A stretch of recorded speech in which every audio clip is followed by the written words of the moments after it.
Then this: Amraphel, king of Shinar, Arioch, king of Ellasar, Kedorlaomer, king of Elam, and Tidal, king of Goiim, went off to war to fight Bera, king of Sodom, Birsha, king of Gomorrah, Shinab, king of Admah, and Shemeber, king of Zeboiim, and the king of Bela, that is Zoar. This second group of kings, the attacked, came together at the Valley of Siddim, that is the Salt Sea. They had been under the thumb of Kedorlaomer for 12 years. In the 13th year they revolted. In the 14th year Kedorlaomer and the kings allied with him set out and defeated the Rephaim in Ashteroth Karnaim, the Zuzim in Ham, the Emim in Shaveh Kiriathaim, and the Horites in the hill country of Seir, as far as El Paran, on the far edge of the desert. On their way back they stopped at En Mishpat, that is, Kadesh, and conquered the whole region of the Amalekites, as well as that of the Amorites who lived in Hazazon Tamar. That's when the king of Sodom marched out with the king of Gomorrah, the king of Admah, the king of Zeboiim, and the king of Bela, that is Zoar. They drew up in battle formation against their enemies in the Valley of Siddim, against Kedorlaomer, king of Elam, Tidal, king of Goiim, Amraphel, king of Shinar, and Arioch, king of Ellasar, 4 kings against 5. The Valley of Siddim was full of tar pits.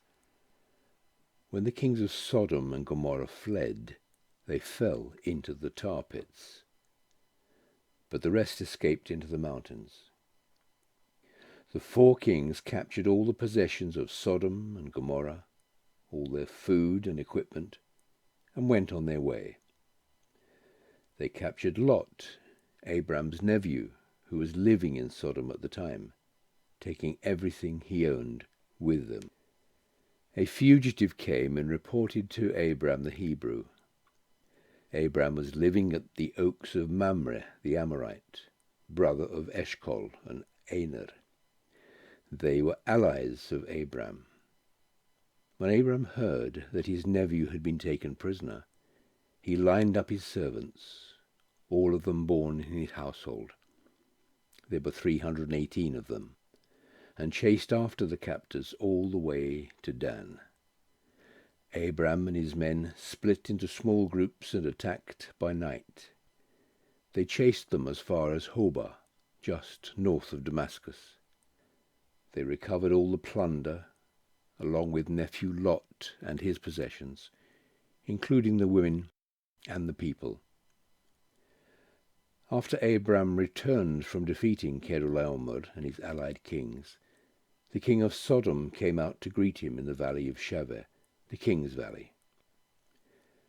Melchizedek, king of Salem, brought out bread and wine. He was the priest of the high God, and blessed him. Blessed be Abram by the high God, creator of heaven and earth, and blessed be the high God who handed your enemies over to you.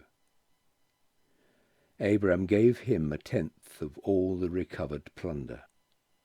The king of Sodom said to Abram, "Give me back the people, but keep all the plunder for yourself."